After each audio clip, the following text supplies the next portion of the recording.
नमस्कार, सगरमाथा टेलिभिजनको प्रस्तुति एसटिभी च्याटमा यहाँलाई स्वागत छ। म सुनिल दाहाल। राजनीति अत्यन्तै कठिन मोड पुगेको छ। सत्ता गठबन्धन धर्मराएको छ। हिजो अस्तिदेखि लगातार रूपमा प्रधानमन्त्री शेरबहादुर देउवा राजनीतिक भेटघाटमा व्यस्त हुनुहुन्छ। सत्ता गठबन्धनभित्र पनि खटपट देखिएको छ र त्यति मात्र होइन, प्रधानमन्त्री प्रमुख प्रतिपक्ष नेकपा एमालेको अध्यक्ष केपी शर्मा ओलीको घरमा धाइरहनु भएको छ र त्यति मात्र होइन, दूतहरू पनि पठाइरहनु भएको छ। र यी सबै विषयको एकमुष्ट कारण र कारक हो एमसीसी फागुन 16 गते भित्र पास गरिसक्नुपर्ने डेडलाइन छ, नत्र त्यसपछिको राजनीति ध्रुवीकरण अथवा आमूल रूपमा यो देशको अवस्था के हुन्छ भन्ने विषय चिन्ताको विषय बनेको छ। एमसीसीले नेपालको अवस्था कहाँ पुर्याउँछ र विदेशी शक्तिहरूको चलखेल कस्तो हुन्छ र नेपालको आन्तरिक राजनीति के हुन सक्छ, कस्तो अवस्थामा पुग्छ भन्ने विषय चिन्ताको विषय बनेको छ। त्यो सँगसँगै सत्ता सञ्चालनको अवस्था र त्यो सँगसँगै अहिले पछिल्लो साना दलहरूमा देखिएका समस्या लगायतका विषय प्रसङ्गमा केन्द्रित भएर आज हामी छलफल गर्दैछौँ।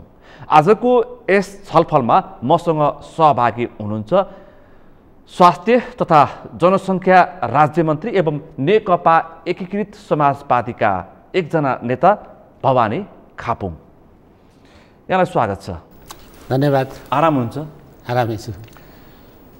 अब आज तपाईँको मन्त्रालयको विषयमा पनि म केही थोर बहुत कुरा गर्छु, तर विषय मन्त्रालयको भन्दा पनि अहिले एमसीसीको छ, त्यसपछि देखिएको राजनीतिक तरङ्ग छ र यो तरङ्गले नेपालको मूल राजनीति कहाँ पुर्याउँछ भन्ने अवस्था नै ठ्याक्कै अहिले आकलन गर्ने अवस्था छैन। अब यतिसम्म कि तपाईँले नेतृत्व गरेको पार्टीका नेता कार्यकर्ताहरू पनि के भन्न थालेका छन् भनेपछि विषय प्रसङ्ग यहाँबाट सुरु गरौँ। तपाईँ पुरानो नेता हुन्छ, कम्युनिस्ट नेता, वामपन्थी नेता, लामो समयसम्म तपाईँले कम्युनिस्ट इतिहास पढ्दै पनि आउनुभएको छ। अहिलेको अवस्था, यो स्थिति, नेपालको स्थिति अत्यन्तै जटिल मोड पुगेको हो, तपाईँलाई के लाग्छ? अब यहाँले जटिल मोडमा भन्नुभएको छ। खास गरी अहिलेको एमसीसी जुन चाहिँ चर्चाकै विषय छ, त्यसलाई चाहिँ पास गर्ने कि नगर्ने र त्यो एमसीसीलाई त्यत्तिकै पास गर्ने कि संशोधन गर्ने कि भन्ने विषयमा व्यापक छलफल भइरहेकै छ। अब यो हिसाबले हेर्दाखेरि केही समय अगाडि खास गरी 2/3 सरकार ढलेर त्यो चाहिँ एउटा प्रतिगामी कदमतिर गएको हुनाले त्यो सरकार चाहिँ ढलेर नयाँ गठबन्धन बनेर अहिले सरकार सञ्चालित छ र यही बिचमा यो एमसीसीको विषयलाई लिएर अब सत्ता गठबन्धनभित्र पनि एकमत भएको छैन। एकमत नभएको हुनाले यसको चाहिँ यसलाई तत्काल पास गर्नुपर्ने गरी सदनमा यो टेबल पनि भएको छ र यो विषयमा मत विभाजन भएको हुनाले भोलि अब यो गठबन्धन टिकिरहन्छ कि रहँदैन अथवा चाहिँ सरकार कसरी सञ्चालन हुन्छ, सत्ता कसरी सञ्चालन हुन्छ भन्ने विषयमा अलिकति अब अन्यल भएको हुनाले अहिले चाहिँ अब यहाँले जटिल मोडमा भन्नुभएको छ। सम्भवतः मलाई त्यस्तो जटिल मोडै त जस्तो लाग्दैन। तपाईँ हाम्रो जुन किसिमको अहिलेको राजनीतिक माहौल देखिएको छ, तपाईँ हाम्रो पन्जाबबाट त राजनीतिको मूल गाँठो त उम्किसकेको अवस्था छ। तपाईँ हामीले भन्दा पनि यहाँ त जसले अनुदान दिइरहेछ ऊ बढी एकदमै गम्भीर बनेको अवस्था छ। अमेरिका, उसको चासो अत्यन्तै छ, उसले इगोको रूपमा आफूलाई लिइरहेछ र जबरजस्त गरिरहेको पनि भान दिन्छ भने अर्को छिमेकी मुलुक चीनले पनि अत्यन्तै गम्भीरताका साथ त्यहाँका पार्टीका जिम्मेवार नेताहरू, प्रवक्ताहरू, मन्त्रालयका परराष्ट्रका प्रवक्ताहरू बोल्न थालेको अवस्था छ। अब त पेचिलो अवस्था त चीन अमेरिका कारण नेपालको एमसीसी संसदबाट पास हुन्छ कि हुँदैन त्यस्तो अवस्था छ के? अब पहिलो कुरा त के हो भने नेपाल चाहिँ एउटा सानो मुलुक हो है। अनि अब यसको भौगोलिक अवस्था दुईतिर ठुल्ठुला मुलुकहरूको बिचमा छ। एकातिर त्यो खालको स्थिति छ, अर्कातिर विश्वमा अमेरिका र चीनको प्रतिस्पर्धा तीव्र रूपमा छ। अब त्यो कारणले अहिले अमेरिकाको एउटा धारणा होला, चीनको एउटा बेग्लै धारणा होला र त्यो भइसकेपछि अब नेपाललाई उपयोग गर्ने कुरामा उनीहरूले आफ्नो स्वार्थ अनुसार उपयोग गर्ने कुरामा प्रयत्न गर्लान्, त्यो एउटा पाटो रह्यो। तर के हो भन्दाखेरि नेपाल एउटा स्वतन्त्र सार्वभौम सत्ता सम्पन्न चाहिँ राष्ट्र हो। त्यसो भएको हुनाले नेपालको बारेमा निर्णय गर्ने अधिकार भनेको चाहिँ सार्वभौम जनतालाई मात्रै छ र सार्वभौम जनताको प्रतिनिधित्व गर्ने थलो भनेको चाहिँ संसद हो।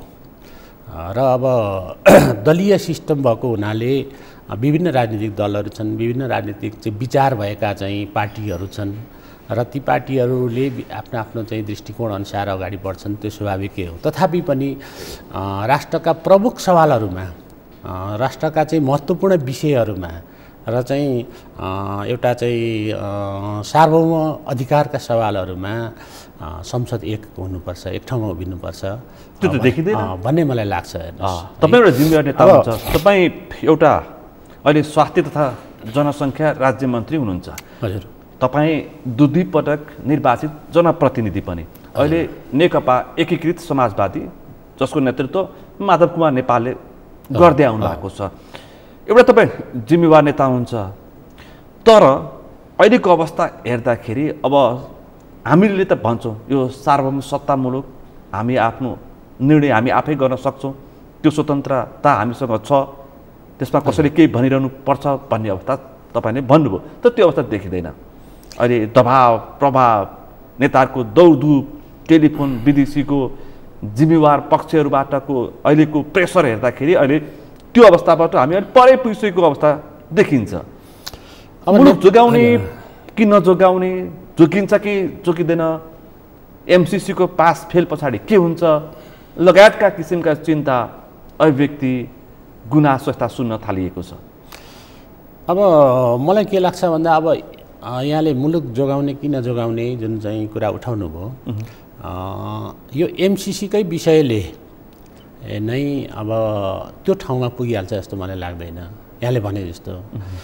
तथापि पनि अब विचारहरू भिन्न भिन्न नै हुन्छन्।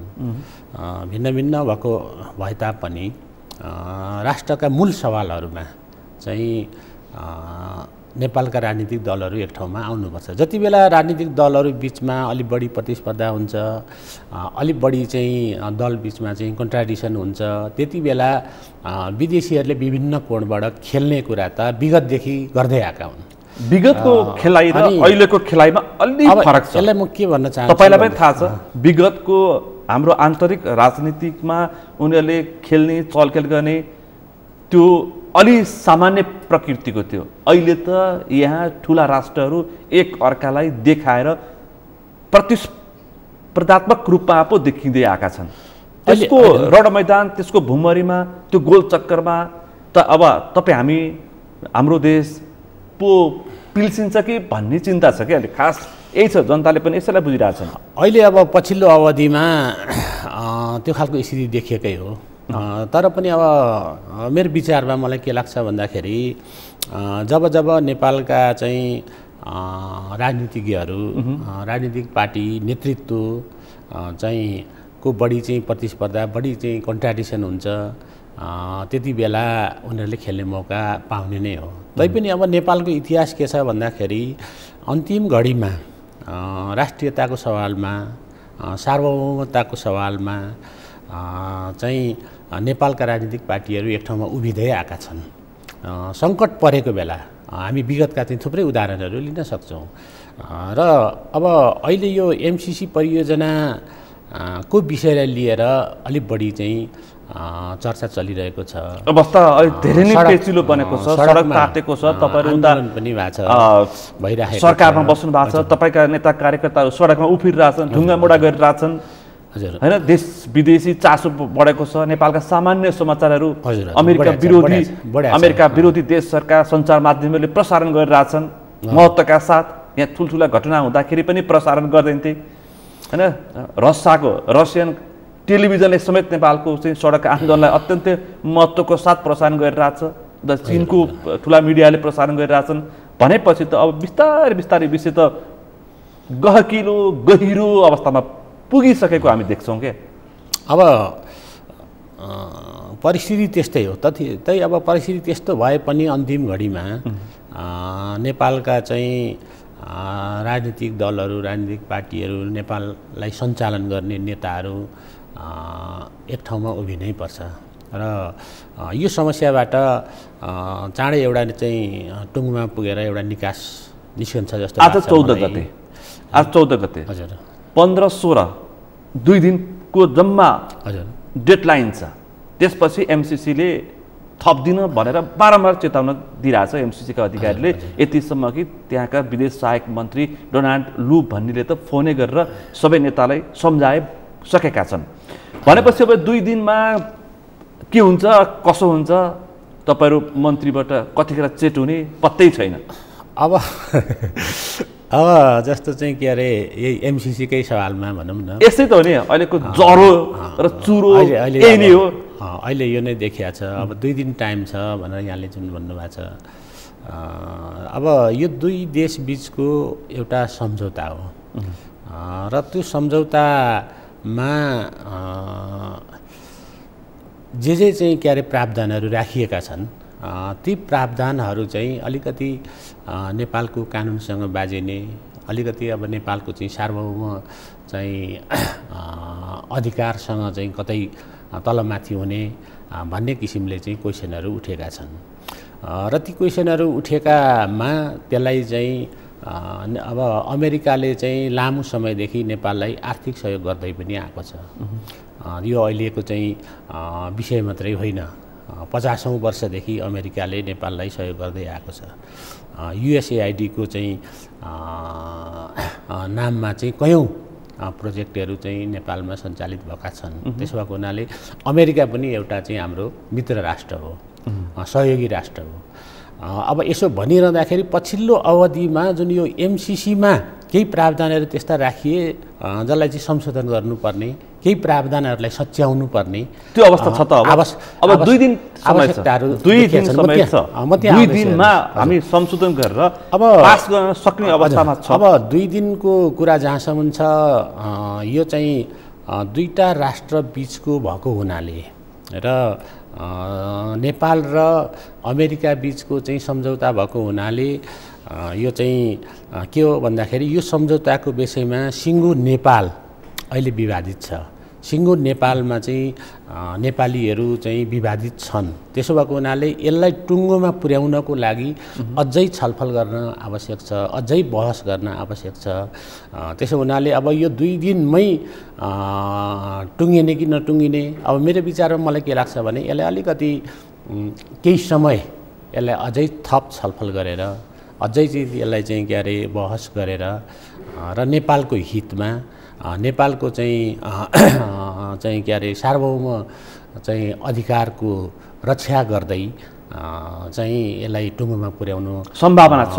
2 दिन समय पर्छ भन्ने मलाई लाग्छ। पर्छ भन्ने मात्र तपाईँ हामीले, तर अमेरिकन सहयोग कम्प्याक्टले त समय थप्दिन। किन थप्दिन भनेको छ भने तपाईँलाई थाहा छ पत्र सार्वजनिक भयो। पालवाला प्रधानमन्त्री शेरबहादुर देउवा र पूर्व प्रधानमन्त्री अहिलेका गठबन्धनका मुख्य नायक पुष्पकमल दाहाल प्रचण्डले पठाएको पत्रको मिति सकिएको छ। त्यो अनुसार उनीहरूले सम्झाइरहेछन्। अब त्यो डेडलाइनभन्दा तलमाथि गर्दिन भन्न तपाईँ हामी सबैलाई थाहा छ, आम नागरिकले समेत यो विषय थाहा पाइसकेका छन्। भनेपछि अब तपाईँ हामीले अपेक्षा गरेको त्यो सम्भावना देखिँदैन। भनेपछि प्रधानमन्त्री के गर्दै हुनुहुन्छ, यो गठबन्धनलाई तर्साउन प्रमुख प्रतिपक्षका अध्यक्ष घरमा बारम्बार धाइरहनु भएको छ। हिजो मात्र 2 पटक पुग्नुभयो, उहाँका दूतहरू 5 पटक पुगे। हजुर, भनेपछि अब तपाईँहरू तर्सिने हो कि यो तर्सेर साथ दिने हो कि अब तपाईँहरूकै अडानअनुसार संशोधन नभए बाहिरिने हो? होइन, अब यस्तो हेर्नुहोस् कस्तो भने अब हाम्रो पार्टीको सचिवालयले यो एमसिसीका केही प्रावधानहरूलाई सच्याउनुपर्छ भनेको छ, केही संशोधन गर्नुपर्छ भनेको छ। त्यसो भए र त्यो निर्णय गरेको छ। त्यसो भइसकेपछि हामी त्यो पक्षमा छौँ र अब अमेरिकाले पनि नेपालको चाहिँ गरिबी निवारणको लागि, त्यस्तै नेपालको चाहिँ आर्थिक उन्नतिको लागि, नेपालको चाहिँ हितको लागि सहयोग गरेको हो भने अब यो 2 दिनमै चाहिँ के अरे टुङ्ग्याउनुपर्छ भन्ने के छ र? अमेरिकाले पनि त चाहिँ के अरे यसलाई मलाई त के लाग्छ भने अब 1 वर्ष यसलाई छलफल गर्न दिनुपर्छ, वास्तविकता के हो भन्ने कुरा। यहाँ अनेक कुराहरू आएका छन्, अनेक चाहिँ तथ्याङ्कहरू बाहिर आएका छैनन् भन्ने पनि अनेक शङ्काहरू पनि छन्। त्यसो हुँदाखेरि यसलाई व्यापक रूपमा छलफल गरेर चाहिँ अगाडि बढाउनुपर्छ। अब त्यसमा जस्तो चाहिँ यहाँले अघि भन्नुभयो चाहिँ प्रधानमन्त्री, त्यस्तै गरेर चाहिँ के अरे माओवादी केन्द्रका चाहिँ प्रतिपक्षसँगको भेटघाट, माओवादी केन्द्रका अध्यक्ष प्रचण्डले चिठी लेखेको कुरा यहाँले गर्नुभयो।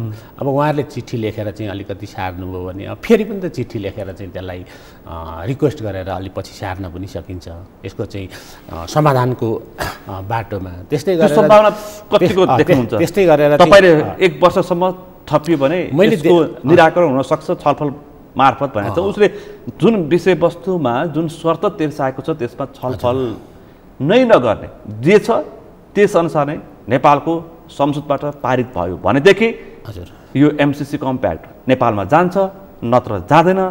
यदि पास गरेन भने नेपालले यो उत्तर छिमेकी मुलुक, उसको उत्तर छिमेकी मुलुक चीनको प्रभाव र दबावमा पास नगरेको हामी बुझ्नेछौँ। त्यसपछि नेपालको सम्बन्धका बारेमा हामी पुनर्विचार गर्न सक्छौँ अनि सहयोग, आर्थिक सहयोगको बारेमा पनि हामी सोच्न सक्छौँ भनिसकेको अवस्था हुनाले तपाईँ एउटा पुरानो बौद्धिक नेता, वामपन्थी नेता हुनुहुन्छ, यहाँले अलिक विश्लेषण पनि गर्नुहुन्छ तपाईँ। यहाँले जे भन्नुभयो नि, अब अमेरिका र चीनको आफ्नो आफ्नो स्वार्थ होला है। अमेरिका र चीनको चाहिँ स्वार्थमा कोही अमेरिकाको स्वार्थमा उभिने र कोही चीनको स्वार्थमा उभिनुपर्ने नेपालीको कुनै जरुरी छैन। अब ती दुईटा चाहिँ महाशक्ति राष्ट्रहरू आपसमा प्रतिस्पर्धा गर्छन्, त्यो एउटा बाटो रह्यो। नेपालले जहिले पनि चाहिँ एउटा असंलग्नताको चाहिँ नीति अवलम्बन गर्दै आएको छ र त्यो नै चाहिँ अवलम्बन गर्नुपर्छ। जहाँसम्म यो एमसिसीकै सवाल छ, यो सवालले चाहिँ अब हिजो चाहिँ नेताहरूले पत्र लेखेर चाहिँ समय माग्दाखेरि चाहिँ समय दियो भने फेरि पनि दिन सक्छ।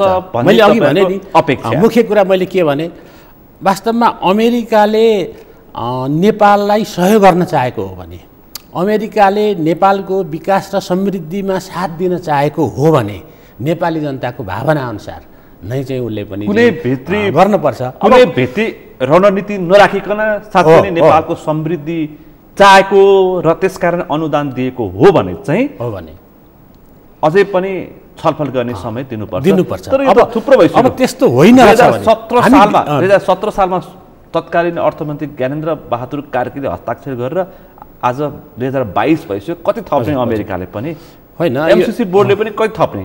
अब यसरी पनि आएका छन्। जस्तो चाहिँ के अरे 2017 मा पहिलो सम्झौता भयो, त्यस पछाडि त्यतिखेर तत्कालीन अर्थमन्त्री ज्ञानेन्द्र कार्कीले सम्झौता गर्नुभयो। त्यति बेला यो संसदले पास गर्नुपर्छ भन्ने थिएन। त्यस पछाडि फेरि 2019 मा तत्कालीन अर्थमन्त्री डाक्टर युवराज खतिवडाले अर्को सम्झौता गर्नुभयो र त्यो सम्झौता गरिसकेपछि यसलाई चाहिँ संसदमा लानुपर्छ भन्ने थियो। अब मलाई के लाग्छ भन्दाखेरि जुन अहिले यो पत्र चाहिँ तपाईँहरू सरकारमा हुनुहुन्छ है, यो विषयमा निकै मैले छलफल गरिसकेँ। यो डाक्टर युवराज खतिवडाको पालामा चाहिँ यो थपियो भन्ने कुरा चाहिँ व्यापक चर्चा भयो। त्यसपछि मैले डाक्टर युवराज खतिवडालाई यहीँ बोलाएर कुराकानी गरेँ, तपाईँ थप्नु भएछ, त्यस कारण संसदमा जानुपर्ने जुन प्रावधान थपेपछि यहाँ गन्जगोल भयो, देशै विभाजित भएको छ, मुख्य दोषी त तपाईँ हुनुहुँदो रहेछ भनेर प्रश्न गरेँ। उहाँले भन्नुभयो कि मैले तलमाथि केही पनि गरेको छैन, मैले अर्थमन्त्रीको नाताले मैले कानुन मन्त्रालयमा यसको टिटीको प्रावधान के छ त्यसकारण एउटा बुझ्न पठाएको, अर्थ मन्त्रालयको पत्रमा कानुन मन्त्रालयले ठिक छ 2047 सालको सन्धिअनुसार हामीले यसलाई अगाडि बढ्न सक्छौँ भन्ने पत्र पठायो, त्यो अनुसार मैले अगाडि बढाएको। मेरो कुनै पनि त्यसमा दोष छैन, त्यहाँ कुनै पनि मेरो केही छैन भनेर उहाँले यहीँ बसेर प्रश्न पारेर डाक्टर युवराज खत्रीवालले बारम्बार भनेर उहाँले 1 घन्टा अन्तर्वार्ता दिएर जानुभएको छ। होला त्यो त होला, यो चाहिँ तपाईँले अब सार्वजनिक गर्नु पर्यो क्या। तर अब उहाँले के भन्नुभयो, जसरी प्रचण्ड र देउवाको पत्र सार्वजनिक भयो त्यसै गरी यो संसदमा लाने विषयको पत्र पनि एकचोटि तपाईँले सार्वजनिक गर्नु। तर एउटा त आइसक्यो नि, जस्तो उहाँले के भन्नुभयो भन्दाखेरि कानुन मन्त्रालयले चाहिँ संसदमा लानुपर्छ भनेर आयो, त्यसैलाई मैले अगाडि बढाएको भन्ने कुरा त आएको चाहिँ उहाँले भन्नुभएको छ। त्यसो भन्दाखेरि के पुष्टि भयो भन्दाखेरि 2019 सालमा जुन सम्झौता भयो, अर्थमन्त्रीले सम्झौता गर्नुभयो, त्यो सम्झौता गर्दाखेरि नेपालको अर्थमन्त्री अर्थ मन्त्रालय कानुन मन्त्रालय भनेको त राज्य सञ्चालन गर्ने प्रमुख चाहिँ अङ्गहरूमध्ये नै पर्छन् होइन। त्यसो भएको हुनाले त्यहाँदेखि चाहिँ यो संसदमा लानुपर्छ भन्ने कुरा आएको भन्ने त पुष्टि नै भइहाल्यो, मैले धेरै कुरा गरिरहनु परेन। तर अब जहाँसम्म चाहिँ यो मैले अघि पनि भने होइन, म फेरि पनि भन्छु, अब केही बुँदाहरू जुन चाहिँ नेपालको संविधानलाई पनि खण्डित गर्ने खालका छन्, ती चाहिँ बुँदाहरूलाई सच्याउनुपर्छ भन्ने नै हो हाम्रो सम्बोधनलाई चाहिँ। त्यो मागमा अब सम्बोधन हुने सम्भावना छैन। अर्को अहिले पछिल्लो अब हजुर त्यो मागमा तपाईँहरूको मागमा संशोधन हुने सम्भावना अब छैन। अब यदि एमसीसी बोर्ड तलमाथि भएन, एमसीसी कम्प्याक्ट तलमाथि भएन भने छैन। त्यसपछि अब के हुन्छ भन्ने कुरा हो कि खास चाहिँ अब यसपछि तपाईँहरू सत्तामा कहिले 2 दिनपछि मैले पूर्व मन्त्री भवानी खापुङ भनेर सम्बोधन गर्नुपर्छ कि पर्दैन भन्ने प्रश्न हो क्या मेरो। अब यसमा चाहिँ मेरो एकदम क्लियर धारणा छ। हेर्नुहोस्, जस्तो चाहिँ के अरे भोलि सरकारमा रहन्छ कि रहँदैन भन्ने कुरा ठुलो कुरा होइन। त्यही कुरा ठुलो भएको छ। आज ठुलो कुरा भनेको के हो, तपाईँको पार्टी अध्यक्ष तपाईँको सहोदरी पार्टी अध्यक्ष पुष्पकमल दाहाल प्रचण्ड माधव कुमार नेपाल कुनै पनि आरोपमा यतिसम्म कि अब बहिष्कार गरेर एमसीसी पास गर्न सहज बनाइदिने र गठबन्धन जोगाइदिने र जोगाउने, तर प्रमुख प्रतिपक्ष तपाईँहरूको शत्रु पार्टी नेकपा एमालेलाई कुनै पनि हालतमा कङ्ग्रेस एमालेको गठबन्धन गर्न नदिने अनि उहाँको दृढ इच्छा, प्रमुख योजना, भित्री नीति यही नै देखिन्छ। अब त्यो चाहिँ यहाँहरूको विश्लेषणवाला कुरा। अर्को म के भन्छु यहाँले जुन शब्द प्रयोग गर्नुभयो नि, नेकपा एमाले तपाईँहरूको शत्रु पार्टी भनेर। अब नेकपा एमाले शत्रु पार्टी चाहिँ होइन है। अब नेकपा एमालेसँग अलिकति चाहिँ हाम्रा चाहिँ विमतिहरू रहेका हुन्। विमति रहेका कारणले त्यो पार्टी सञ्चालन, मुलुक सञ्चालनमा चाहिँ जुन नेतृत्वले अलिकति एउटा प्रक्रिया विपरीत ढङ्गले, संविधान विपरीत ढङ्गले अगाडि बढेको हुनाले चाहिँ अहिले हामी यो ठाउँमा आइपुगेका छौँ। त्यति मात्र त्यसलाई जोगाउनको लागि तपाईँको पार्टी अध्यक्ष र केपी शर्मा ओलीको कुरा सुन्दाखेरि त एकको अर्काको राजनीति सिद्धाइदिने, पायो भने भौतिक रूपै सिद्धाइदिने खालका समेत अभिव्यक्ति नआएका होइनन् नि। तपाईँलाई सहज तरिकाले शब्द सहज प्रयोग गर्नुभयो। यहाँले जुन भन्नुभयो पाएमा भौतिक रूपले सिद्ध्याउने गरी भन्ने त नेताहरूले बोले जस्तो मलाई लाग्दैन। सङ्केत गरेका छन्। होइन तपाईँको पार्टी अध्यक्षले कतिसम्म बोल्नु भएको छ रेकर्ड हामीले हेर्यौँ भने त्यो यहाँहरूले अनुमान लागेको विषय हो। अब भोलि चाहिँ हिजो तपाईँको पार्टी अध्यक्षले यतिसम्म भनेका छन्, भन्नुभएको छ कि यदि केपी शर्मा ओलीले चाह्यो भने उनले सक्रिय भयो भने मलाई जे पनि गर्छन् समेत कुनै बेलामा आक्रोशित रूपमा होइन त्यस्ता अभिव्यक्ति पोख्नु भएको छ। अनि नेताहरू चाहिँ आवेशमा आएर केही बोल्नुभयो होला, त्यो आफ्नो ठाउँमा बोलेका छन्। तर पनि अब त्यो तहको स्थिति चाहिँ होइन। हेर्नुहोस्, त्यसलाई त्यही ढङ्गले बुझ्नुपर्छ। भौतिक रूपमा समाप्त गर्ने गरी भन्ने कुरा त त्यो त कुनै चाहिँ राजनीतिक पार्टी पनि हुँदैन नि त। कसैलाई भौतिक रूपमा समाप्त गर्ने गरी जाने भनेको त्यो अपराधिक बाटो हो र त्यो बाटोमा जाने गरेको चाहिँ अहिलेको तह होइन। हेर्नुहोस् है, अब हुनसक्छ भोलि चाहिँ कालान्तरमा जस्तो नेकपा एमाले बनाउने क्रममा हामीले पनि धेरै योगदान गरेका छौँ। अहिले चाहिँ नेकपा एमाले जुन तहमा ल्याइ पुर्याउनेमा चाहिँ धेरै मान्छेहरूले चाहिँ आफ्नो ठाउँबाट योगदान गरेका छन्। तथापि पनि अहिले पछिल्लो अवधिमा नेतृत्वले जुन किसिमको चाहिँ अब संविधानलाई नै चाहिँ तहस नहस पार्ने स्थिति आइसकेपछि त्यसको रक्षाको लागि चाहिँ हामी उत्रिएका हौँ। अब भोलि चाहिँ त्यहाँको नेतृत्व सोचियो भने त भोलि चाहिँ के अरे त्यहाँको नेतृत्व सचिएर आयो भने अनि संविधानको रक्षा गर्ने कुरामा चाहिँ सहमति बन्यो भने भोलि चाहिँ कुनै कुरामा चाहिँ समझदारी हुँदैन, सहमति हुँदैन भन्ने त कुरै होइन। त्यसो भएको हुनाले यो कुरा म एकदम खण्डन गर्छु। यहाँको कुरा जुन तपाईँहरूको शत्रु पार्टी भन्नुभयो, त्यो शत्रु पार्टी चाहिँ होइन हेर्नुहोस् है, एउटा पाटो त्यो रह्यो। अर्को कुरा यहाँले अब गठबन्धनको चाहिँ अब सरकार तपाईँहरू 2 दिन पछाडि भूतपूर्व भन्नुपर्छ कि भन्ने चाहिँ जुन कुरा राख्नु भएको छ, अब मलाई के लाग्छ भन्दाखेरि अहिले संविधान अन्तर्गत स्थानीय तहको चाहिँ निर्वाचनको घोषणा भएको छ। यसलाई सहज ढङ्गले स्थानीय तहको निर्वाचन गर्नु जरुरी छ। त्यसको साथसाथै अब धेरै समय छैन, प्रदेश सभा र चाहिँ के अरे प्रतिनिधि सभाको पनि चुनाव गर्ने चाहिँ टाइम आउन लागेको छ। त्यसो भएको हुनाले अहिलेको चाहिँ मुलुकलाई सही ढङ्गले चाहिँ एउटा सहज ढङ्गले अगाडि बढाउनको लागि, मुलुकको चाहिँ समृद्धिको लागि अब हामी त समृद्धिको बाटोमा हिँडेका छौँ। त्यस्तै गरेर चाहिँ हामी अब समाजवाद निर्माण गर्ने दिशामा अगाडि बढ्ने हो, त्यसका आधारहरू तयार गर्ने दिशामा अगाडि बढ्ने हो। त्यसको लागि भनेको सहज ढङ्गले चाहिँ अहिले अब निर्वाचन सम्पन्न गर्ने ढङ्गले जानुपर्छ। अहिलेको अवस्था हेर्दाखेरि सम्भावना देखिँदैन। यतिसम्म कि तपाईँका एकजना मन्त्री, एकजना सांसद हजुर मिठमणि चौधरी र एकजना पूर्व मन्त्री समेत रहनुभएका केही नेताहरूले उहाँले त यो वैशाख 30 को स्थानीय तहको निर्वाचन हुँदैन ठुक्क गरेर जानुभएको छ। त्यति मात्रै होइन, अब मङ्सिर 21 गते प्रदेश सङ्घको निर्वाचन ठ्याक्कै हुन्छ, त्यसकारण फेरि छलफल गरौँला भन्न जानु भएको छ उहाँ। अब यो चाहिँ त व्यक्तिगत विचार आफ्नो आफ्नो हुन्छ होइन। अलि ठ्याक्कै व्यक्तिगत विचार भन्नु तपाईँले, तपाईँको पार्टीमा चाहिँ पार्टी सानो छ, भर्खर बनेको एउटा सानो पार्टी छ, 20% राखेर अध्यादेश ल्याएर बनाएको पार्टी छ, 60 र 40 पनि नपुगेको र तपाईँ त्यस्तो अवस्थामा तपाईँको पार्टी बनाएको छ। धरातल अत्यन्तै कमजोर देखिएको छ। तपाईँका पार्टीका नेता र मन्त्रीहरू चाहिँ के बोल्छन् के बोल्छन्? होइन, अब त्यो चाहिँ त अब पार्टीका नेता मन्त्रीहरूले सबैले जसले चाहिँ जे बोले पनि त्यो आफ्नो आफ्नो विचार बोल्ने हो होइन। पार्टीको नियम कानुन लगाम हुँदैन भनेको, पार्टीकोले निर्णय गरेका विषयहरूमा हाम्रो एकमत छ, त्यसमा तलमाथि छैन। अनि तपाईँले पनि सुन्नुभयो हिजो अस्ति केही समाचार आएका थिए, तपाईँकै चाहिँ अहिलेकै एकजना क्याबिनेट मिनिस्टर पर्यटन मन्त्री प्रेमालले 10 जना सांसद मसँग छन्, म प्रधानमन्त्रीलाई साथ दिन्छु र त्यहाँ मतदान गराउँछु भन्नुभयो भन्ने कुरा आयो। त्यसपछि रामकुमारी झाँक्रीका कुरा आए, उहाँले हामी यतिखेर हामी प्रधानमन्त्री कार्यकारी हो, त्यसकारण प्रधानमन्त्रीको जे छ हामी क्याबिनेट बसुन्जेलसम्म उहाँलाई साथ दिनुपर्छ। अहिले माधव कुमार नेपालभन्दा पनि अलि माथि प्रधानमन्त्री जस्तो अभिव्यक्ति दिएर जानु भएको छ। अब यहाँले चाहिँ भन्नुभयो भन्ने सुन्नमा आयो भन्नुभयो नि, भन्नुभएको छ है।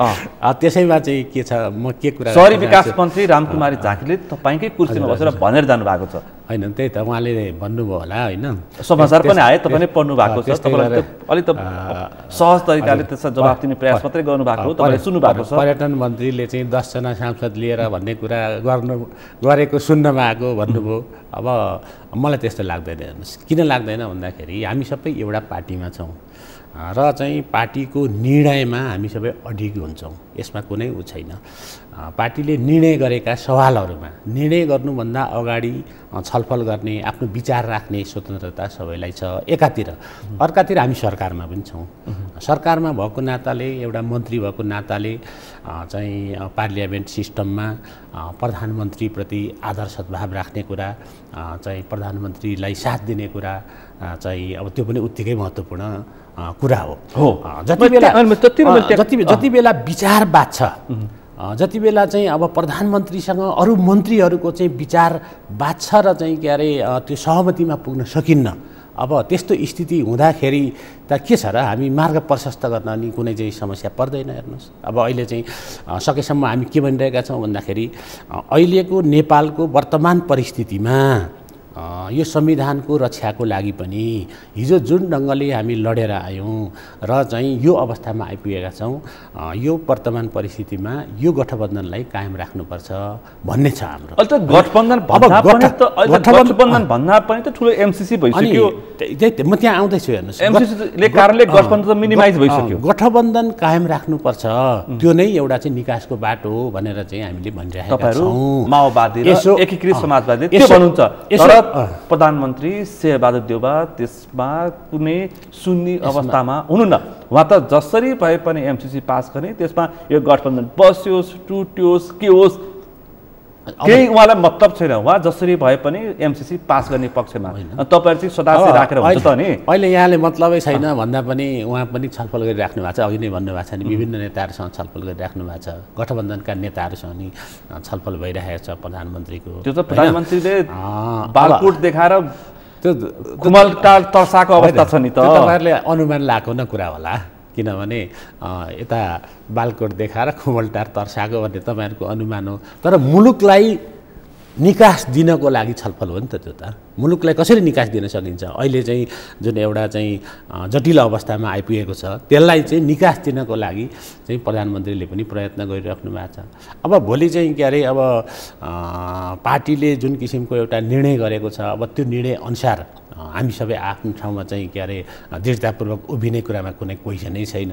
अघि यहाँले भने जस्तो चाहिँ जुन अब के अरे पर्यटन मन्त्रीले यो भन्नुभयो चाहिँ भन्नुभएको छ, मलाई त्यस्तो लाग्दैन कि उहाँले त्यो भन्नुभयो। किन भन्दाखेरि चाहिँ उहाँ पनि पुरानो नेता हो, अघिल्लोचोटि पनि उहाँ सांसद हुनुहुन्थ्यो, एउटा चाहिँ सुदूरपश्चिमको चाहिँ लामो चाहिँ सङ्घर्ष गरेर आउनुभएको मान्छे हो। उहाँ पनि चाहिँ के अरे हामी सँगसँगै संविधानको चाहिँ रक्षा गर्ने कुरामा उहाँ पनि उभिनु भयो। त्यसो भएको हुनाले अहिले अब मन्त्री पदै जोगाउने कुरा ठुलो कुरा होइन। हेर्नुहोस्, अब यो चाहिँ मान्छेले जन्मेर आउँदा नि लिएको हुँदैन। कुनै ठाउँमा चाहिँ मान्छे राजनीतिमा लाग्दाखेरि भोलि यो चाहिँ ठाउँमा चाहिँ पुग्छु भनेर चाहिँ लक्ष्य राखेर पनि गएको हुँदैन। मूल कुरा भनेको त मुलुकलाई परिवर्तन गर्ने हो, कसरी चाहिँ समृद्ध बनाउने हो, अहिलेको विषय चाहिँ प्रमुख चाहिँ त्यो नै हो। त्यसो भएको हुनाले मेरो विचारमा अब नेताहरू, यो मेरो व्यक्तिगत विचार हो, नेताहरू एउटा सहमतिमा पुग्नुपर्छ।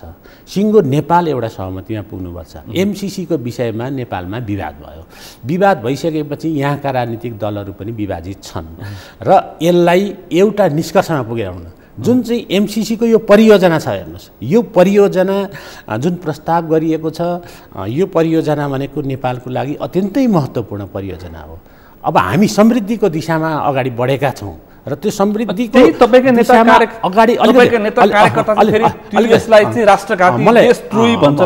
मलाई अलिकति भन्न दिनुहोस् न। जस्तो जुन यो चाहिँ के अरे ट्रान्समिसन लाइन निर्माण गर्ने कुरा छ नेपालको लागि, त्यो अपरिहार्य छ, त्यो बनाउनु पर्छ।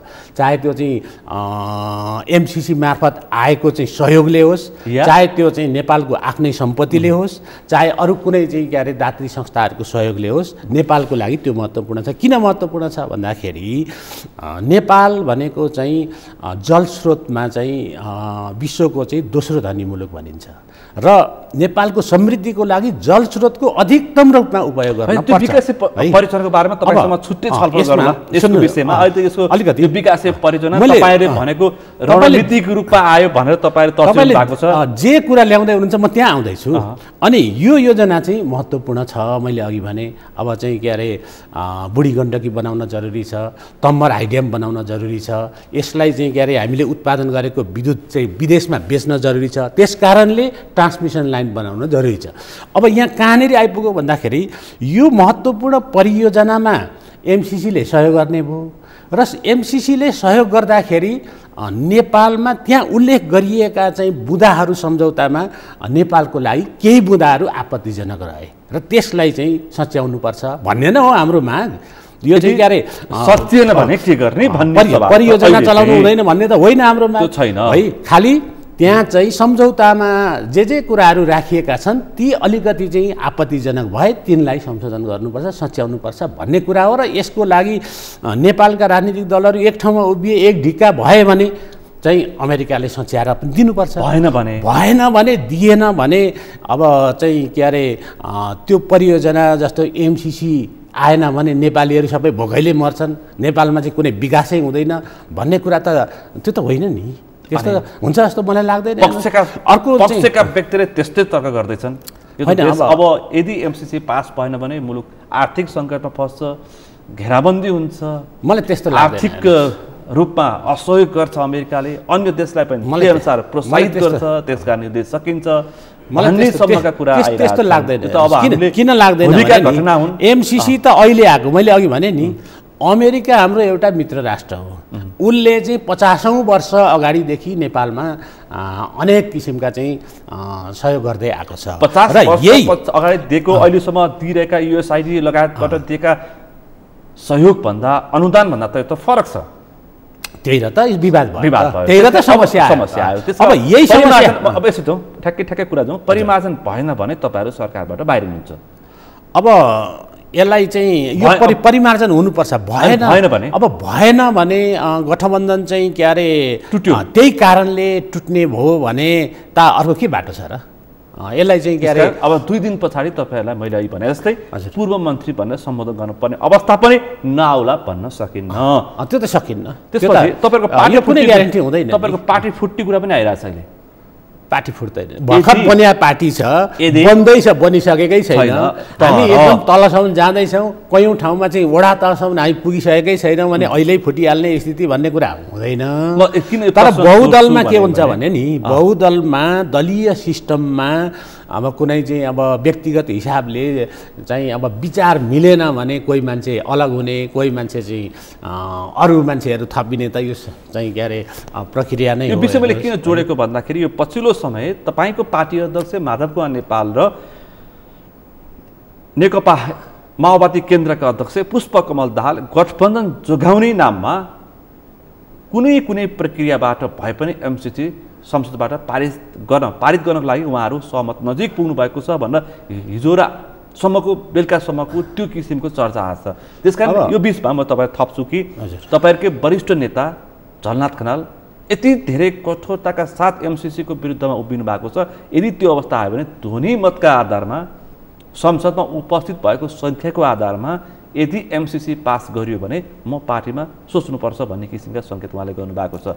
र चर्चा फेरि के भएको छ भन्दाखेरि भीम रावल, घनश्याम भुषाल, झलनाथ खनाल, वामदेव गौतम लगायतको छुट्टै पार्टी बन्दैछ भन्ने पनि चर्चा सुनिन थालेको छ। अब यी चाहिँ त अनुमानका कुराहरू हेर्नुहोस् है। असम्भव भन्ने राजनीतिमा के हुन्छ र? नेताहरूले चाहिँ बोलेका कुरा त्यसमा चाहिँ कसले के बोल्यो त्यसमा चाहिँ व्याख्या गर्ने, टिप्पणी गर्ने पक्षमा म छैन है, पहिलो कुरा त। दोस्रो कुरा तपाईँ चाहिँ के गर्नुहुन्छ? मेरो प्रश्न चाहिँ त्यो हो, यदि त्यस्तो अवस्था आयो भने तपाईँ एमसिसी प्रति अलिक कठोर हुनुहुन्छ, यस्तो परिमार्जनै हुनुपर्छ भने तपाईँमा पक्ष हाम्रो पार्टीले गम्भीर रूपमा छलफल गरेर चाहिँ सचिवालयको बैठकले चाहिँ एमसिसीलाई चाहिँ संशोधन केही बुँदाहरू परिमार्जन गरेर पास गर्नुपर्छ, संशोधन गर्नुपर्छ, यत्तिकै पास गर्न सकिँदैन भन्ने निर्णय गरेको छ। त्यसमा तपाईँ दृढ हुनुहुन्छ? त्यो निर्णयप्रति एउटा जनप्रतिनिधि भोलि चाहिँ अब पार्टीले बसेर फेरि कति छलफल गर्छ। जस्तो मैले चाहिँ केही कुराहरू चाहिँ भर्खर पढेँ, म 7-10 दिनसम्म बाहिर गएको थिएँ है, भर्खर आएँ। सबै अब कुरा चाहिँ के अरे मैले थाहा पाइसकेको छैन, नेताहरूसँग भेट भएर कुरा नि भइसकेको छैन। मैले अलिकति पढेँ, के पढेँ भन्दाखेरि जस्तो एमसिसीको उपाध्यक्ष फातिमा सुनारले चाहिँ नेपाल सरकारले लेखेको चाहिँ क्वेसनहरूको चाहिँ जुन प्रतिउत्तर गर्नुभएको छ है, त्यो सर हेर्दाखेरि चाहिँ त्यो पत्रमा के देखिन्छ भन्दाखेरि यो एमसिसी भनेको नेपालको संविधान, नेपालको कानुनभन्दा माथि छैन। यो एमसिसी भनेको चाहिँ यो इन्डो पेसिफिक स्ट्राटेजी अन्तर्गत पनि होइन, सेना आउँदैन होइन।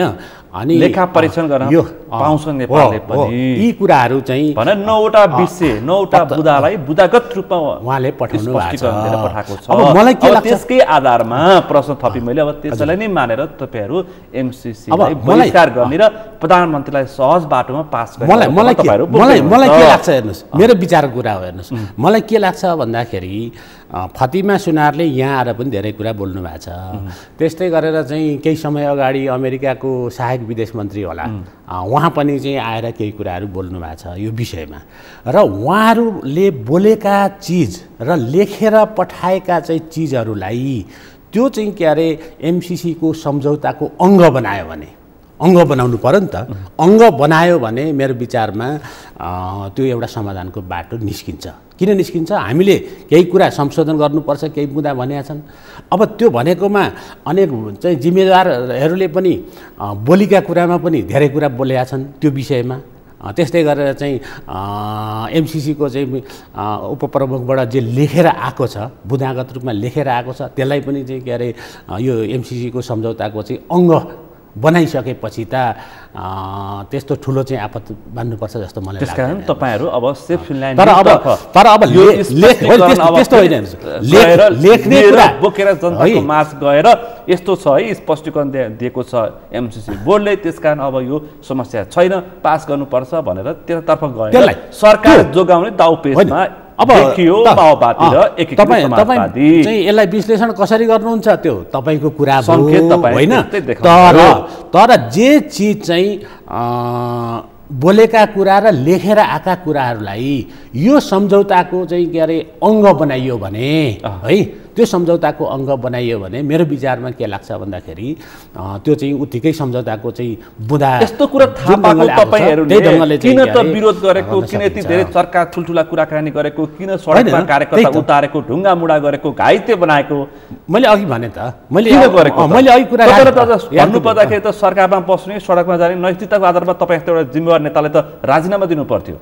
अब साँच्चै नै असहमति जनाउने हो भने, तपाईँ राष्ट्रवादी हो भने तपाईँहरू अब यति समग्र तपाईहरुको सांसद पद नै के हुन्छ भन्ने सम्म कुरा आइसकेको छ।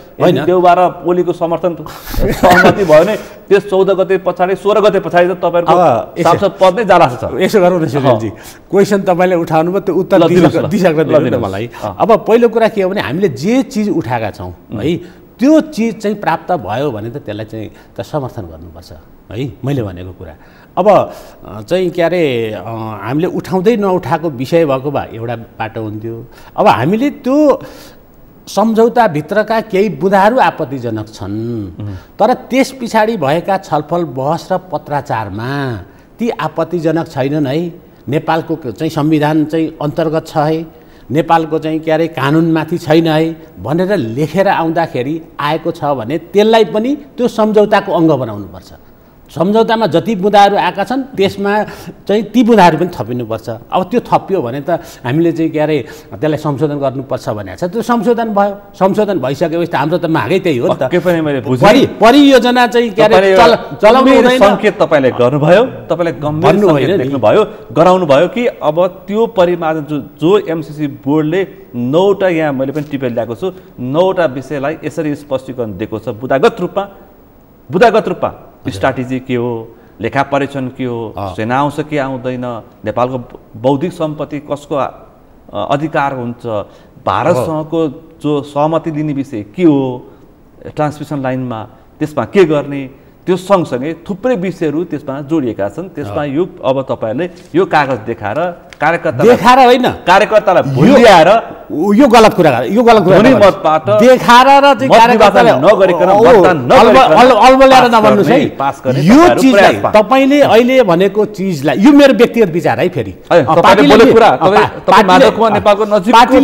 पार्टीले निर्णय गरिसकेका छैन, पार्टीले निर्णय गरिसकेका छैन। मेरो व्यक्तिगत विचारमा यो कुरालाई देखाएर होइन, संसदभित्र त्यो चाहिँ एमसिसीको सम्झौताको अङ्ग बनाएर है, अङ्ग बनाएर चाहिँ परियोजना सञ्चालन गर्दा चाहिँ फरक पर्दैन भन्ने मेरो व्यक्तिगत विचार। तर पार्टीले निर्णय गरिसकेका छैन। भोलि चाहिँ अब फेरि अन्तिम अवस्थामा चाहिँ छलफल होला। तपाईले भनेपछि तपाईँ एउटा जिम्मेवार नेता होइन, म त्यहाँभित्रको एउटा कार्यकर्ता मात्रै हो। सांसद तपाईले भनेको आधिकारिक नै रूपमा मैले लिन्छु है। फेरि होइन, यस्तो हुन्छ तपाईँ सामान्य एउटा कार्यकर्ता भएको भए मैले त्यो रूपमा थिएँ। एउटा कुरा के बुझ्दिनुहोस् यहाँले भने पार्टीमा, त्यही र त पार्टी सिस्टम भन्छौँ त हामी, पार्टीमा कुनै पनि विषयमा निर्णय हुनुभन्दा अगाडि विभिन्न विचार हुन्छन्, छलफल हुन्छ, बहस हुन्छ, डिबेट अनेक हुन्छ, विवाद हुन्छ र अन्तिममा निर्णय जुन गर्छ पार्टीको आधिकारिक निकायबाट अब त्यो निर्णय गरिसकेपछि सबैले मान्नुपर्छ। मूल कुरा भनेको यो हिजो हामी यही पद्धति अन्तर्गत संकेत मैले पाएँ, पद्धतिलाई चाहिँ के अरे स्थापित गर्नका लागि हामी लडेका हौँ। नेकपा एमाले भित्र पनि त्यो पद्धति चाहिँ के अरे बिग्रियो र हामीले चाहिँ यो ठाउँमा आएका हौँ। भवानी खापुङज्यू तपाईँ स्पष्ट बोल्नुहुन्छ, तपाईँले संकेत गर्नु भइसक्यो कि भोलि त्यो मेरो विचारको कुरा भने है, त्यो सम्भावना देखिन्छ होइन। जस्तो भनौँ न, अघि पनि मैले भनिसकेँ नि, पार्टीको सचिवालयले संशोधन गर्नुपर्छ, केही मुद्दाहरू चाहिँ सच्याउनुपर्छ भनेको छ।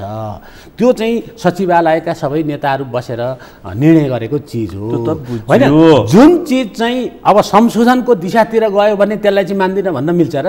मिल्दैन नि त। त्यो हिजो अस्ति भनेको संशोधन र अहिले तपाईँले भन्न खोजेको संशोधनको चाहिँ अलि आकार प्रकार फरक छ। तपाईँले त प्रष्ट संशोधन अर्कै किसिमले मागिरहनु भएको छ। अहिले तपाईँले जो स्पष्टीकरण दिएको छ एमसिसी बोर्डले त्यसलाई नै आधार मानेर ल है संशोधन गरेको छ, अलिकति हामीले भन्न ढिला भयो कुरो यो रहेछ। होइन होइन, संशोधन गरेको छ भन्ने होइन, उहाँहरूले पत्रको जवाब दिएको हो र त्यो जवाब दिएका चिजलाई चाहिँ सम्झौताको अङ्ग बनाउनु पर्छ। एक वर्षको समय पनि चाहिएन, सबै केही पनि चाहिएन नि मन्त्रीज्यू, अब त केही पनि चाहिएन नि। यही 9वटा विषयलाई नै देखाएर नै अब पास हुने सम्भावना देखियो। अब यो चाहिँ तपाईँले अनुमान लागेको कुरा हो। मेरो व्यक्तिगत विचार हो। पार्टीले निर्णय गरिसकेको छैन। पार्टीले चाहिँ भोलि एउटा टुङ्गोमा पुग्ला, एउटा निर्णय गर्ला, त्यो आफ्नो ठाउँमा छ होइन। त्यहाँ बसेर चाहिँ छलफल गरौँला। तथापि पनि जे चिज हामीले उठाएको थियो उनीहरूबाट त्यो कुरा चाहिँ यो चाहिँ के अरे लेखेर आछ र त्यसलाई लेखेर पठाइसकेर चाहिँ हामीले पढ्नै भएनौँ भन्नु तपाईँ। त्यसलाई चाहिँ सम्झौताको अङ्ग त बनाएको छैन नि त। त्यो सम्झौताको अङ्ग बनाउनु पर्यो नि त सबभन्दा पहिला होइन। सेफ ल्यान्डिङको बाटो एउटा सेफ ल्यान्डिङ पनि ठिकै हो। हेर्नुहोस्, सेफ ल्यान्डिङ पनि त आवश्यक छ नि त। सेफ ल्यान्डिङ जस्तो हामीलाई प्रसारण लाइन पनि बनाउनु छ, हाम्रो चाहिँ के अरे जलस्रोतको उपयोग गर्नु पनि छ, सडक सञ्जाल पनि बनाउनु छ, हामीले हाम्रो चाहिँ संविधानको रक्षा गर्नु पनि छ, हाम्रो सार्वभौम चाहिँ के अरे अधिकारको रक्षा गर्नु पनि छ। अब यो सबै चिज हुन्छ भने त मैले अघि भने नि, अमेरिका भनेको नेपालको एउटा मित्र राष्ट्र हो, 50औं वर्षदेखि अनेक सहयोग गर्दै आएको छ भने ती कुराहरू चाहिँ सचिएर आए भने त के अरे कुन ठुलो आपत्ति भयो त। यो पछिल्लो अवस्था हेर्दाखेरि माओवादी केन्द्रका मन्त्रीहरू र एकीकृत समाजवादीका मन्त्रीहरूको आशयलाई सारांशमा बुझ्दियो भने कुनै न कुनै रूपमा एमसिसी पास गरेर गठबन्धन जोगाउनुपर्छ भन्ने चाहिँ देखियो है। यसलाई यसरी भन्नुहोस्, यसरी बुझ्नुहोस् न। अन्य हुन त त्यही किसिमले बोले, अलिक फरक ढङ्गले भन्न खोजे, तपाईँले पनि ठ्याक्कै घुमाएर त्यसरी नै होइन घुमाएर भन्दा नि मैले सिधै भने हेर्नुहोस् है, कुनै घुमाएर पनि होइन। अनि फेरि सङ्केत चाहिँ तपाईँले गठबन्धन जोगाउने नै देखाउनु होइन। गठबन्धन जोगाउने त आवश्यकता छ नम्बर 1 है। एउटा गठबन्धन जोगाउनु पनि नेपालको लागि अहिले आवश्यकता छ। दोस्रो कुरा के पनि आवश्यकता छ भन्दाखेरि ट्रान्समिसन लाइन बनाउनु पनि पर्ने छ। तर एमसिसीको चाहिँ जुन प्रावधान छ ती प्रावधानहरूलाई संशोधन नगरिकन चाहिँ नेपालको हितमा छैनन् भन्ने हाम्रो निष्कर्ष हो। अब ती कुराहरू संशोधन भयो भने त आपत्ति नै भएन नि। अब म अन्तिममा छु। हजुर, अब सङ्कल्प प्रस्तावको पनि कुरा आइरहेछ। हजुर, सङ्कल्प प्रस्ताव अहिले गगन थापा महामन्त्रीजीले उठाउनु भएको छ संसदमा। यदि एमसिसी बोर्डको जुन हामीलाई स्पष्टीकरण दिएको छ त्यसको आधारमा तलमाथि भयो भने त्यहाँ भनिएको छ 30 दिनभित्र यसलाई खारेज गर्न सकिने भनिएको छ, त्यसको आधारमा पनि पास गर्न सकिन्छ भनेर सङ्कल्प प्रस्ताव कसैले जनमत सङ्ग्रहको समेत चर्चा गरे। त्यो त सम्भावना छैन, त्यसरी पनि जाने प्रस्ताव आइरहेछ। तपाईँको पनि धारणा कहाँ मिल्न पुग्यो क्या त्यस अनुसार? म त्यो पक्षमा चाहिँ छैन। हेर्नुहोस्, म एउटा क्लियर भन्छु। के क्लियर भन्छु भने त्यो सम्झौतामै चाहिँ के अरे 30 दिनभित्रमा यसलाई चाहिँ कसैले कुनै राष्ट्रले चाहेन भने, कुनै पक्षले चाहेन भने खारेज गर्न सकिन्छ भन्ने छ नि। अब यसको साथसाथै नेपालमा 1950 को सन्धि असमान छ भनेर चाहिँ पटक पटक भन्दै आइएको छ उहिलेदेखि हामीले उठाउँदै आएको वामपन्थीहरूको मुख्य उठाउँदै आएको विषय सङ्घर्षको नारा त्यही हुन्थ्यो। वामपन्थी मात्रै होइन, हेर्नुहोस् अरू चाहिँ के अरे अरू चाहिँ पार्टीहरूले पनि उठाउँदै आएका छन्। अनि त्यो 1950 को सन्धिमा चाहिँ अन्तिममा के लेखिया छ भन्दाखेरि कुनै एउटा राष्ट्रले यसलाई चाहिँ खारेज गर्यो भने खारेज हुन्छ पनि भन्ने लेखिया छ। अब के हुँदो रहेछ, अहिलेसम्म उठाउँदै आए पनि त्यो चाहिँ खारेज भएर नयाँ सन्धि त आवश्यक पर्छ, त्यो त चाहिँ के अरे हुन सकेका छैन। हेर्नुहोस् है, अब के चाहिँ हुँदो रहेछ भन्दाखेरि एकपक्षीय रूपमा सानो राष्ट्रले चाहिँ घोषणा गरेर अगाडि बढ्ने स्थिति भोलि गाह्रो हुँदो रहेछ। त्यसो भएको हुनाले यो एमसिसी अहिले जस्ताको तस्तै चाहिँ के अरे पास भयो, भोलि चाहिँ 30 दिनभित्रमा भएन भने खारेज गर्छु भन्दाखेरि चाहिँ हुने चिज जस्तो चाहिँ मलाई लाग्दैन। त्यसमा जानु हुँदैन। पार्टी अध्यक्षसँग माओवादी केन्द्रका मन्त्रीहरूले के भनेको छन् भन्दा एमसिसी माथिको छलफलमा अनुपस्थित जनाएर एमसिसीलाई पास पनि गराउँदिउँ, गठबन्धन पनि जोगाउँ भनेर प्रस्ताव गरेछन्। अब यो चाहिँ अब हाम्रो पार्टीभित्र भोलि के छलफल हुन्छ, कुन ढङ्गले चाहिँ के अरे तपाईँहरूको पनि यस्तै यस्तै किसिमको निर्णय हुन्छ नेताले भन्न थालेका छन् हिजोदेखि चाहिँ। होइन, अब निर्णय नहुन्जेलसम्म केही भन्न सकिन्न।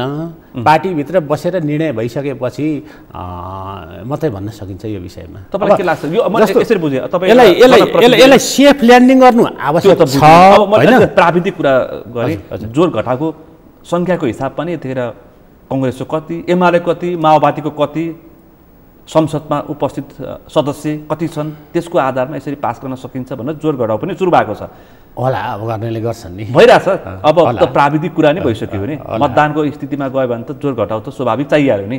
चाहियो, किनबेचदेखि लिएर तानतुन सबै पार्न प्रयास हुन्छ नि, पास गर्नुपर्ने छ प्रधानमन्त्रीलाई। अब त्यो के हुन्छ, त्यो किनबेच पनि हुन पनि सक्ने अवस्था। अब म त्यति धेरै विश्वास नगर्ने मान्छे, हेर्नुहोस् यो किनबेचसँग चाहिँ। त्यसो भएको हुनाले यो विषयमा मेरो केही भन्नु छैन। अब प्रक्रियागत ढङ्गले सम्भवतः मेरो विचारमा के लाग्छ भन्दाखेरि सकेसम्म त भोलिसम्ममा नेताहरूले एउटा चाहिँ निकाल्नुपर्छ है। भोलिसम्म त तपाईँको पार्टीका अध्यक्षले निकास निकाल्नु भएन भने 14 सांसद र सभामुख त चेट।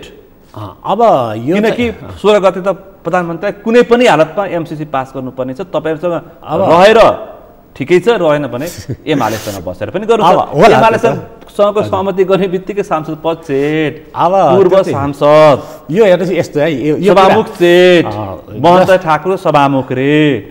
अब यो चाहिँ यहाँले यसलाई कसरी बुझ्नु पर्यो भने सभामुख चेट गर्ने जो कुरा 14 सांसदको पदको कुरा गर्नुभयो नि। अब मलाई के लाग्छ भन्दाखेरि अब हाम्रो मुद्दा छ, अदालतभित्र मुद्दा छ। अदालतमा चलिरहेको मुद्दाको विषयमा संसदमा कुनै पनि विषय छलफल गर्न पाइँदैन। त्यो चाहिँ संविधानको व्यवस्था हो है। अब लेखेको छ कुनै लोकतान्त्रिक पार्टी हो भने, कुनै चाहिँ के अरे विधिगत रूपमा चाहिँ संवैधानिक हिसाबले मुलुक चलाउनु पर्छ भन्ने हो भने चाहिँ अदालतमा परेको मुद्दा, अदालतमा स्वयं चाहिँ के अरे नेकपा एमालेका अध्यक्षले चाहिँ सिग्नेचर, केपी ओलीले सिग्नेचर गरेर चाहिँ मुद्दा हाल्नु भएको छ होइन। अब त्यो मुद्दाको त्यहाँ फैसला नहुन्जेलसम्म यता छलफल गर्ने कुरा त संवैधानिकै हुँदैन। हेर्नुहोस् किन त एउटा कुरा त्यो। दोस्रो कुरा हामीलाई सांसद पदको कुनै लोभ छैन। हेर्नुहोस् सांसद आवश्यक पर्दा त चाहिँ हिजो हामी राजीनामै दिन तयार भएको हो नि। त्यसो भएको हुनाले यो चाहिँ सांसद पद जोगाउनको लागि, यो चाहिँ मन्त्री जोगाउनको लागि चाहिँ यिनले यो गरिराखेका छन् भन्ने कोणबाट तपाईँले चाहिँ जुन लान खोज्दै हुनुहुन्छ त्यस्तो होइन। तपाईँ क्लियर हुनुहोस्।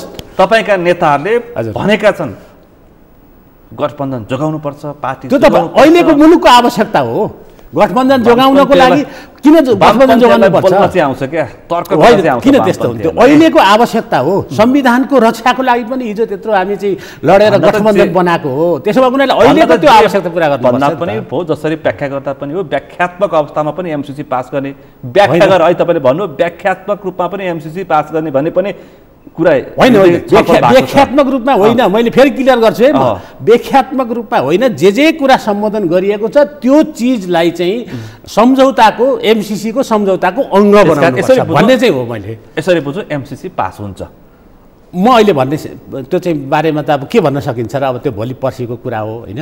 अब चाहिँ के अरे जे कुरा चाहिँ माग भएको छ त्यो चाहिँ हामीले जे कुरा उठाएको छ त्यो पुरा भयो भने त हाम्रो पार्टी चाहिँ माग पुरा भयो भने चाहिँ त्यसको पक्षमा उभिएला अब निर्णय त भएको छैन, निर्णय नहुन्जेलसम्म त केही भन्न सकिन्न।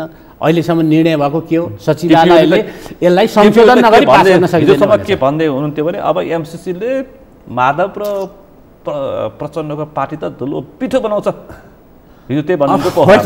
अब म धेरै केपी ओलीको बारेमा धेरै टिप्पणी गर्न चाहन्छु होइन। धुलो पिठो हुन खोज्या तपाईँहरू? उहाँको चाहिँ अब के अरे बोल्ने शैली, उहाँको चाहिँ लिने चाहिँ के अरे उदाहरणहरू उहिलेदेखि सुन्दै आएका छौँ। तर बिचरा माधव प्रचण्ड भन्दै हुन्थ्यो अरे होइन, अब भन्नुभयो होला बिचरामै पुग्यो। त्यही त, अब बिचरा भन्दाखेरि चाहिँ अब मैले के भनेर धेरै बालटारमा चाहिँ नेतृत्व चाहिँ देशकै नेतृत्व गरेर बस्नुभएको केपी ओली बालकोट पुग्नु भएको छ, अनि बिचरा उहाँ कि माधव नेपाल बिचरा, त्यो चाहिँ अब तपाईँ आफै विचार गर्नु। चुनाव पछाडि बिचरा हुन्छन् भन्नुहुन्छ फेरि? अनि अब त्यो भविष्यवाणी चुनाव पछाडि चाहिँ उहाँ बिचरा हुनुहुन्छ कि माधव नेपाल बिचरा हुनुहुन्छ भन्ने कुरा त देखिन बाँकी छ नि त।